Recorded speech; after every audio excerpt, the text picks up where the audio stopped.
Gomer क्या थी? एक वेश्या थी। शादी होने का कारण क्या था? एक आज्ञा थी परमेश्वर की। परमेश्वर ने उसे आज्ञा दी कि कहा कि तू इज़राइल में से एक वेश्या को चुन और उससे शादी कर। और वो कौन थी? वो गोमेर थी। वो उससे टकराया और उसने उससे शादी कर ली। ये एक भविष्यवक्ता के लिए बहुत बड़ी बात है। जब वो समाज में है, पड़ोस में है, मोहल्ले में है, तो मोहल्ला क्या बोलेगा? ये तो नबी है, ये तो भविष्यवक्ता है, ये तो याजक है, ये तो पादरी है, और ये ऐसा काम कैसे कर रहा है? लेकिन वो परमेश्वर जिसने आपको और मुझे बनाया है, उसकी जो योजना है वो हमारे सोच और विचार और हमारी समझ से परे है। जो योजना हम बनाएंगे कि आने वाले 5 साल में कहाँ हम जाएंगे, कहाँ हम पहुँचेंगे, किस तरह की सफलता हमारे जीवन में होगी, वो परमेश्वर जब आपको चुन लेगा तो आप सुबह सो के उठेंगे। जो योजना आपने 5 साल की बनाई है, अगली सुबह आप वहीं पे पाओगे, क्योंकि वो परमेश्वर का काम ऐसा है। और उसकी जो बात है, उसकी जो आज्ञा है, वो हमारी समझ से परे है। इसलिए उसमें बने रहने की जरूरत है। होशे की पुस्तक में जो लास्ट की उसकी 14वां अध्याय है, और 14वें अध्याय का जो लास्ट पद है 9, उसमें क्या लिखा है कि सिर्फ बुद्धिमान, जो बुद्धिमान हो वही इन बातों को समझेगा। जो बुद्धिमान हो वही इन बातों को समझेगा। पूरे संसार की बात नहीं, पूरे समाज की बात नहीं, आस पड़ोस की बात नहीं। होशे की पुस्तक का लास्ट का जो निष्कर्ष है वो यही है कि जो बुद्धिमान हो वही इन बातों को समझेगा, और कोई नहीं। तो बुद्धिमान कौन है? जो परमेश्वर की बात और उसकी आज्ञा को समझ सकता है। हर कोई नहीं। तो हमें समाज, पड़ोस और लोगों की चिंता नहीं करनी है। परमेश्वर की योजना हमारे जीवन में क्या है, उसकी आज्ञा हमारे जीवन में क्या है, सिर्फ हमारा ध्यान वहां होना चाहिए। क्योंकि होशे का ध्यान उसकी आज्ञा पे था, ना कि वेश्या पे था। वो थी जो थी, लेकिन उसकी आज्ञा होशे के जीवन में महत्वपूर्ण थी। इसलिए होशे ने उसकी आज्ञा का पालन किया। आज हम देखते हैं, अगर हमारी गली मोहल्ले में, ऐसा तो नहीं है, कोई अगर ऐसी लड़की गलत काम करती हुई मिलती है या लड़का गलत पकड़ा जाता है, तो पूरा मोहल्ला मिलके क्या करता है? उसको पीटता है। क्यों? क्योंकि उसकी बात का खुलासा हो गया। उसकी बात का खुलासा हो गया कि भाई इस व्यक्ति ने ये गलत काम किया है। लेकिन जिन लोगों ने उसे मारा है, क्या उन लोगों ने कभी गलत नहीं किया? किया होगा। इस दुनिया में बाइबल बताती है सबने पाप किया। और कोई भी ऐसा व्यक्ति नहीं, बस बात इतनी है कि उसकी बात का खुलासा नहीं हुआ, उसको कोई जान नहीं पाया। लेकिन वो खुदावंद परमेश्वर जिसने उसको और हमें और आपको बनाया है, उसको सब कुछ मालूम है।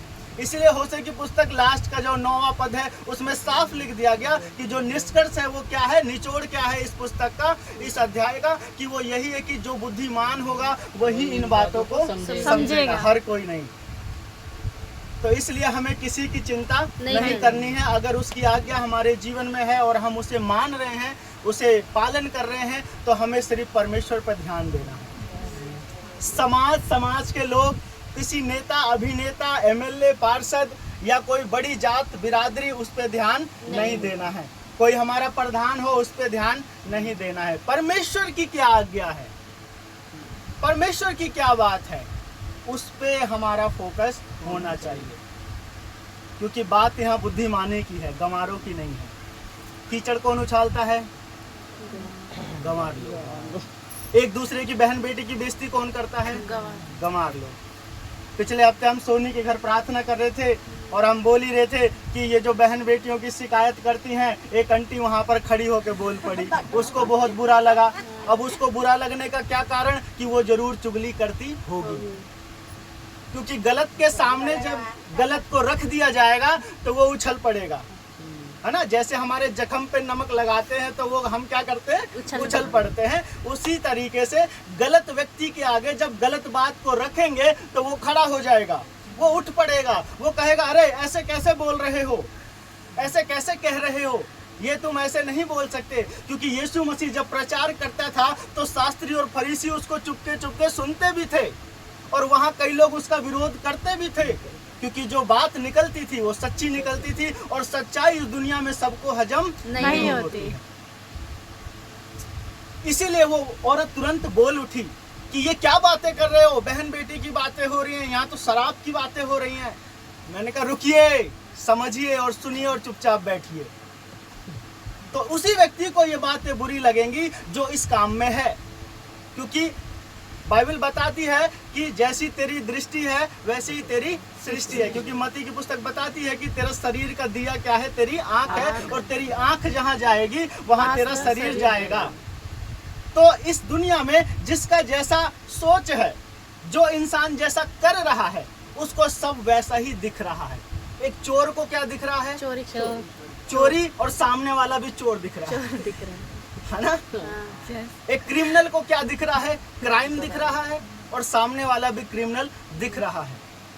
लेकिन एक शुद्ध और अच्छे व्यक्ति को, अच्छे इंसान को क्या दिख रहा है? सारी दुनिया साफ साफ दिख रही है। हमने सब्जी ली, 10 रुपए हमें सब्जी वाले ने ज्यादा दे दिया, कितनी खुशी हुई। उसी 10 रुपए का जाके मिर्चा ले लिया। क्या ये बात मेरे लिए सही है? नहीं। अगर मैं 10 उसे वापस लौटाऊं तो ये बात उसके लिए सही है। वो क्या बोलेगा? क्या आदमी है। अभी हम केक लिए, हमने उसके यहाँ से 35 रुपए की किटकैट चॉकलेट खा ली, उसको पता नहीं चला, जबकि उसी ने दी थी। जब वो हिसाब जोड़ा तो उसने चक्कू, मोमबत्ती और केक का तो जोड़ दिया, चॉकलेट का नहीं जोड़ा। हमने कहा अरे भैया चॉकलेट, कहा चॉकलेट कब खाई? मैंने कहा अरे तुम्हारे सामने तो खाई, तुमने ही तो दी हमको। फिर उसके बेटे से पूछा भैया चॉकलेट भी दी? उसने बोला हाँ शायद दी थी। देखिए 1 मिनट में मनुष्य अपने काम को भूल गया। उसने बोला कि यार क्या आदमी हो। अभी कोई और होता तो कहता चल ठीक है, मजे आ गए, है ना, चॉकलेट तो मिली कम से कम खाने को। लोग मेरी दुकान में आते हैं, बेकारियों को पेप्सी लेके दे दिए, उसका कोई हिसाब ही नहीं। अरे वो तो मेरी जेब से जा रहा है। वो बोल रहा था कि भिखारी को आपने दान किया तो अपनी जेब से कीजिए। लोग मेरी दुकान से उठाए, कुछ खरीद रहे हैं और उसको दे दिए, वो तो मेरे जिम्मे पड़ गया। लेकिन ऐसे आप जैसे लोग बहुत बहुत कम हैं दुनिया में। तो ये बात कैसे निकली? एक सही व्यक्तित्व के कारण एक सही व्यक्तित्व हमने देखा, है ना, एक अच्छे व्यवहार के जरिए अच्छे व्यवहार को पाया। इसीलिए होशे ने परमेश्वर की बात मानी। जब वो सोचिए निकला होगा इस काम को करने के लिए, तो समाज ने उसको भी रोका होगा। उसको अरे भाई तू क्या कर रहा है, तू तो परमेश्वर का दास है, तू ऐसा क्यों कर रहा है, ये तो वेश्या है। लेकिन फिर भी उसने कहा कि नहीं ये परमेश्वर की आज्ञा है। वो उसको ब्याह के लाया और उसके साथ उसके 3 बच्चे हुए, 2 लड़के और 1 लड़की। और लास्ट की जो आयत थी, जो पद था, पूरे होशे की पुस्तक मैंने सुबह 4:30 बजे पढ़ा, और मुझे जो लास्ट की बात थी वो बहुत अच्छी लगी कि जो 9 पद है कि कोई बुद्धिमानी होगा जो इस बात को समझेगा, अदरवाइज कोई नहीं समझेगा। बाकी तो सब सोच लेंगे अरे ठीक है यार उसने कर लिया, हम थोड़ी करेंगे। लेकिन ध्यान रखिए परमेश्वर की आज्ञा आपको किस रूप में, उसकी सेवा आपको किस रूप में, उसकी योजना आपको किस काम के लिए बताई जाएगी, इसके लिए आपको और मुझे तैयार रहना। कुछ भी, किसी भी देश, किसी भी जात, किसी भी मजहब से वो हमें कहेगा कि जा वहां और उन्हें बता, उसको टालना नहीं है। नहीं तो आपकी जगह 10 और खड़े हो जाएंगे, क्योंकि वो किसी से भी अपनी सेवा करवा सकता है। और वो बुद्धिमानी व्यक्ति होगा जो उसकी योजनाओं को समझेगा और पूरा करेगा। हालेलुया। तो हमें कभी भी उसकी आज्ञा को टालना नहीं है। मुझे बहुत अच्छी पुस्तक लगी है, क्योंकि एक निष्कर्ष है ना। जब हम किताब को पढ़ते हैं तो पहले उदाहरण, फिर कहानी, है ना, फिर उसके बाद निष्कर्ष, है ना, निचोड़, कंक्लूजन जब हमें मिलता है किसी भी बात का, तो वो बात से हमें पूरी कहानी समझ आती है। और बहुत अच्छा लगा कि कोई बुद्धिमानी होगा जो इन बातों को समझेगा। तो हर कोई बुद्धिमान नहीं है, ठीक। अब सोनी की कई बार हमें शिकायत आती है, घर से निकलती है, बेचारे आस पड़ोस बोलते होंगे, है ना, उनके माँ बाप से कहते होंगे तुम्हारी बिटिया कहाँ रात से अभी आ रही है, वो बोलेगी जी प्रेयर में से आ रही है। तो उनके मन में क्या चलेगा? गलत चलेगा, क्योंकि वो गलत में हैं, वो गलत में हैं। और जो गलत में है उनको गलत दिखाई देगा, गलत सुनाई देगा, गलत वो सोचेंगे। लेकिन अभी कोई सेक्टर की लड़की 11 बजे रात को कैब से उतरे तो लोग सोचेंगे कि ऑफिस का काम होगा, कॉल सेंटर की जॉब होगी, नाइट शिफ्ट होगी, या डॉक्टर होगी, या कुछ होगी। ये समाज का नजरिया है, और समाज का नजरिया कभी भी समाज को नहीं बदलता है, वो समाज को गिराता है। क्योंकि एक गिरे हुए समाज का नजरिया गिरे हुए समाज को निकाल के रखता है। लेकिन परमेश्वर का धन्यवाद हो, आप और मैं सौभाग्यशाली हैं कि आज हम गिरे हुए समाज से एक उठे हुए समाज में है। हालेलुया। क्योंकि हमारा राजा कौन है? वो यीशु मसीह है। हालेलुया। इसलिए उसने हमें उठाया है, इसलिए उसने हमें आज्ञा दी है कि तुझे उठना है, चलना है, भागना है, दौड़ना है और मेरे साथ बने रहना है, मेरे साथ लिपटे रहना है। तो कभी भी आपको परेशान होने की जरूरत नहीं है, क्योंकि आप उस परम पिता प्रधान परमेश्वर के लिए अपने घर से निकल रहे हैं। चाहे रात हो दिन, रात को जहाज कौन उड़ाता है? लड़कियां। अब उनके घर वाले क्या सोच रहे होंगे कि मेरी बेटी कहाँ है? अरे वो तो आसमान में है। तो ये एक मानसिकता है। रात को ट्रेन कौन चला रहा है? लड़कियां। रात को साइंटिस्ट लड़कियां काम कर रही हैं, हॉस्पिटल में लड़कियां काम कर रही हैं। तो वो समाज की एक दशा और दुर्दशा है, वो उनके ऊपर हमें छोड़ देना है, उनको लेके नहीं चलना है। क्यों अंकल जी? मुझे अपने बेटे और बेटी को बढ़ाना है, आगे उनको लेके चलना है, तो मुझे समाज को नहीं सुनना है, मुझे उस शिक्षा को सुनना है जो परमेश्वर ने हमें दी है, उस ज्ञान को समझना है जो परमेश्वर ने हमें लिखित रूप में दिया है। बस यही हमें समझना है। हमारा बेटा बेटी को कौन आगे बढ़ने से रोकेगा? हमारी भाई बहन को कौन आगे बढ़ने से रोकेगा? कोई भी नहीं। लेकिन हम एक ऐसे समाज में हैं, होशे भी ऐसे ही समाज में था। अरे जिस वेश्या को ब्याह के लाया वो तो भविष्यद्वक्ता था, एक अच्छा याजक था, पादरी था, पास्टर था, पवित्र इंसान था। उसको समाज ने नहीं बोला होगा अरे भाई तू क्या कर रहा है। लेकिन क्या समाज की बात परमेश्वर की आज्ञा नहीं थी? जो उसने किया वो परमेश्वर की आज्ञा थी। इसलिए कभी भी किसी की बातों से हमें डिमोटिवेट नहीं होना है, नीचे नहीं जाना है। जो परमेश्वर ने हमें रास्ता दिखाया है, जो बोला है, जो कहा है, जो आज्ञा दी है, हमें बस वो फॉलो करना है।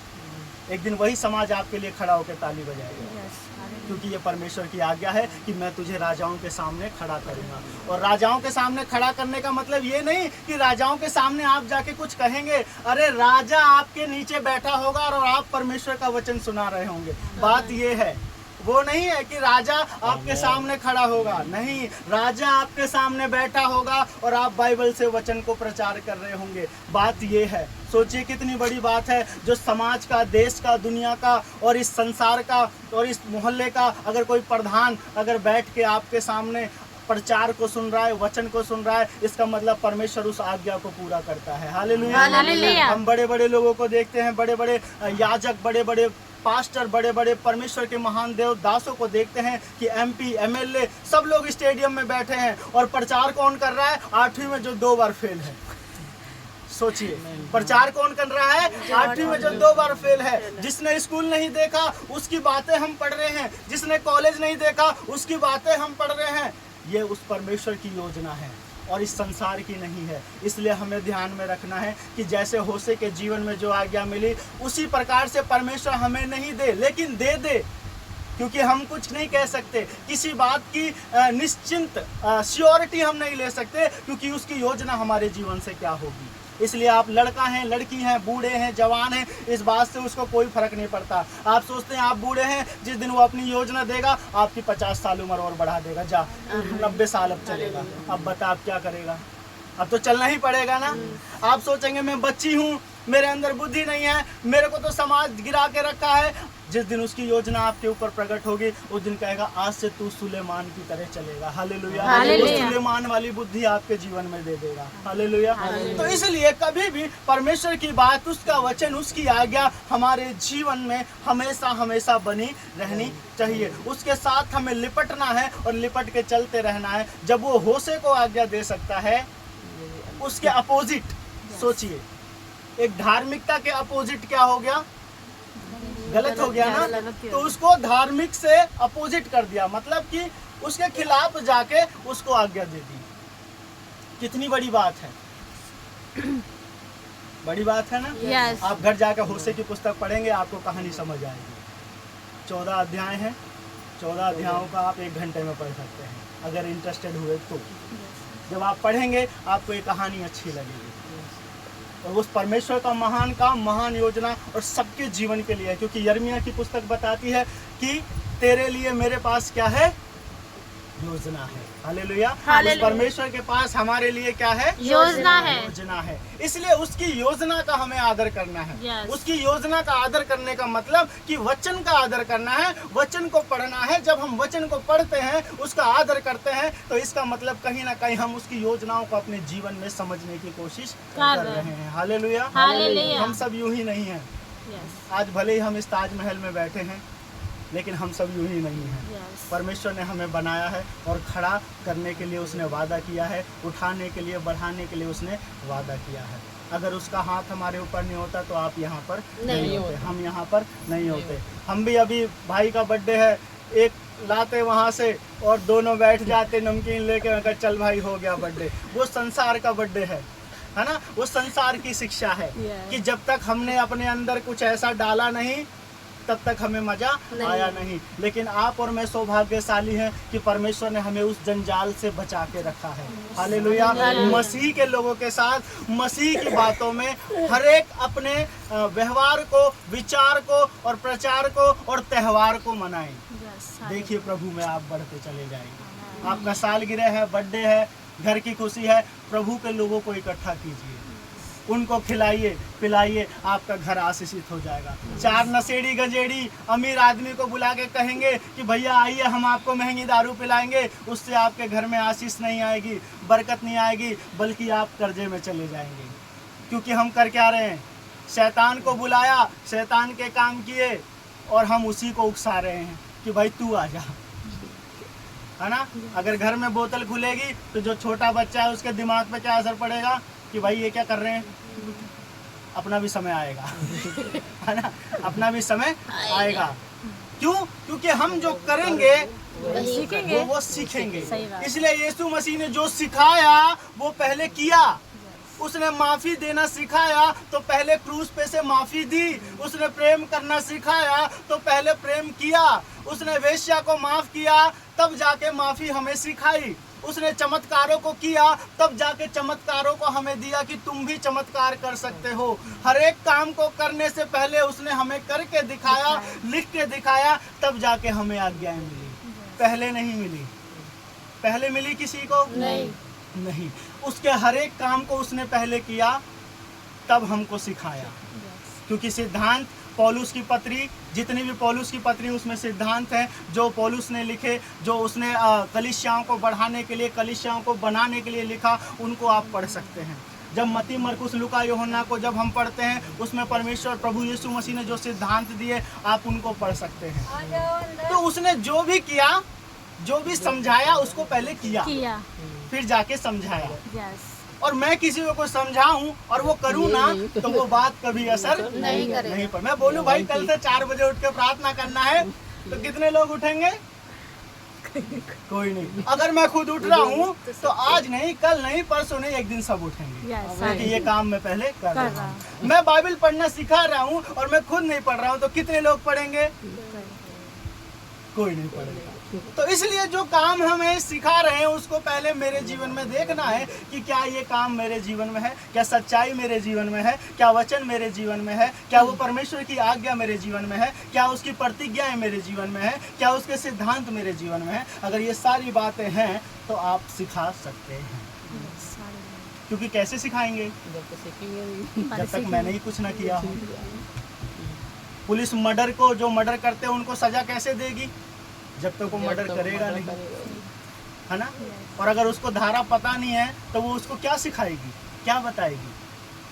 तो हर एक कानून को बनाने से पहले उसको पढ़ा, है ना। जिसने भी कानून की पढ़ाई करी और उसने कानून को सीखा, तभी तो जाके कानून को लागू किया। इसी तरीके से परमेश्वर भी हमें सिखाते हैं। उसकी योजना, उसकी आज्ञाओं का हमें आदर करना है। जो वो हमें सिखा रहा है, बता रहा है, कह रहा है, उसको हमें सम्मान के साथ सुनना है। अपने आप को कभी छोटा नहीं समझना, अनदेखा नहीं करना कि प्रभु मैं तो पढ़ा लिखा नहीं हूँ, मैं तो भद्दा हूँ। मूसा को जब परमेश्वर ने कहा तो उसने कहा कि प्रभु मैं मुंह से तुतला हूँ और देखने में भद्दा हूँ, है ना। क्या हूँ मैं? उसने बाइबल में लिखा है कि वो भद्दा, उसने कहा कि मैं क्या हूँ? भद्दा हूँ, बोलने में भद्दा हूँ और मेरी शकल इतनी अच्छी है नहीं। जब उसको परमेश्वर ने आज्ञा दी तो उसने अपनी कमियां परमेश्वर के आगे रख दी लेकिन परमेश्वर ने उसको ले जाके फिरौन के आगे खड़ा कर दिया, जो उस वक्त इजरायलियों को गुलाम बना के बैठा था। सोचिए, एक राजा के सामने एक तोतले व्यक्ति को ले जाके वो खड़ा कर दिया। उसने बोला कि भाई मेरे पास तो कुछ नहीं। उसने बोला जो तेरे हाथ में वो क्या है, जो अभी तेरे पास है वो क्या है? उसने कहा ये लाठी। उसने कहा यही तो है हथियार। तो आज आपके पास जो है, मेरे पास जो है, उसी के साथ हमें परमेश्वर के लिए निकल पड़ना है। जिस दिन आप उसकी आवाज़ सुने, उसकी बातों को माने, उसकी आज्ञाओं को माने, वो जरूर आपसे बातें करेगा। वो जरूर आपसे कहेगा कि शिवजतन खड़ा हो, इस जगह चल, इस लोग के पास चल। आपको सुनना है, लेकिन उसको सुनने से पहले जब भी एक समानता उसके और मेरे बीच में बनेगी, तब जाके वो आपको अपनी बातें बताएगा। दो नशेड़ियों की दोस्ती कैसे होती है? क्योंकि वो दोनों एक ही काम कर रहे हैं, है ना? वो दोनों एक ही काम कर रहे होते हैं। दो चोरों की दोस्ती कैसे होती है? क्योंकि दोनों एक ही काम कर रहे हैं। और जो समानता किसी दो मनुष्य के बीच में पाई जाएगी, उनकी दोस्ती और घनिष्ठता जल्दी होगी। अगर आप और मैं परमेश्वर की बातों को मानेंगे, उसकी आज्ञाओं को मानेंगे, तो उसके साथ हमारी घनिष्ठता बढ़ती चली जाएगी। Hallelujah, hallelujah. क्योंकि समानता क्या है? वचन है। उसके और मेरे बीच में क्या है? वचन है। अगर मैं उसे पढ़ूं, उसकी आज्ञाओं को समझूं, मानूं, तो उसकी और मेरी दोस्ती होने में कितना समय लगेगा? हो जाएगा जल्दी। लेकिन हम अगर इस प्रकार से नहीं चलते, एक आयत पढ़े, बाइबल को जल्दी से बंद किए, छोटी सी प्रार्थना किए कि प्रभु अंधकार में जो तूने धन रखा है, तूने कहा है मैं तुझे गड़ा हुआ धन दूंगा। प्रार्थना खत्म। इससे परमेश्वर की योजनाओं को कभी आप नहीं समझ पाएंगे। आप अपने फ्रिज, टीवी, एसी के लिए प्रार्थना कीजिए, कभी आप उसको नहीं समझ पाएंगे। आप अपने घर मकान के लिए प्रार्थना कीजिए, कभी आप उसे नहीं समझ पाएंगे। ये आप अपने दुख, अपने जीवन में दुख को बुलाएंगे, दुख को बुलाएंगे। आप प्रार्थना कीजिए कि प्रभु मैं आज 1.5 घंटे घुटने पे बैठ के तेरे लिए रोऊंगा कि तू मेरे जीवन से क्या चाहता है। आधे घंटे के अंदर आपको पवित्र आत्मा छू लेगा और कहेगा कि ये तेरा काम है। Hallelujah, hallelujah, hallelujah. इसलिए हमारे जो लोग हैं, कभी भी अपने जीवन की भौतिक व्यवस्था के लिए प्रार्थना ना करें। उसने कहा कि आज की रोटी आज ही हमें मांगने के लिए सिखाया है। कल का पनीर टिक्का मलाई चाप के लिए नहीं लिखा है कि तू ये भी मांग लेना। ये तो हमारी सोच है कि पैसा होगा तो अच्छा खाएंगे, अच्छा पिएंगे और मस्ती से रहेंगे और लोग हमको बोलेंगे हाँ ये लोग क्रिश्चियन हैं। ये परमेश्वर की आज्ञा नहीं है। आज्ञा उसकी ये है कि जब हम वचन को पढ़ेंगे, उसके साथ घनिष्ठ संबंध को बनाएंगे, तो उसका और मेरा एक रिश्ता बन जाएगा। और वो रिश्ता बन जाएगा तो फिर हमें भौतिक व्यवस्था की प्रार्थना की जरूरत नहीं है, क्योंकि बाइबल में ये भी लिखा है कि तेरे मांगने से पहले मैं जानता हूँ तुझे क्या कर सकता है, क्या क्या तुझे चाहिए, है ना? तो हमारे जीवन के लिए आज्ञाएं जरूरी है। होशे ने आज्ञा को माना। अगर वो नहीं मानता तो आज क्या वो वेश्या 3 बच्चों की माँ बनती? क्या वहाँ लिखा होता कि कोई बुद्धिमान ही होगा जो इसे समझ पाएगा? नहीं लिखा होता, लेकिन उसने आज्ञा को माना। परमेश्वर का धन्यवाद हो।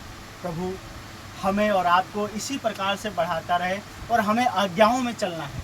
आज भाई प्रदीप के लिए भी यही बात है, उसने वचन को दिया, आज उसके लिए भी आज्ञा है कि उसको भी समझना है, इस बाइबल में, इस पवित्रता में, इस वचन में बढ़ना है, उसको साथ साथ चलना है। लेकिन तब जाके हमारे जीवन से वो क्या चाहता है, हम इस बात को समझ पाएंगे। Hallelujah, hallelujah. प्रभु आपको इन वचनों के द्वारा आशीष दे और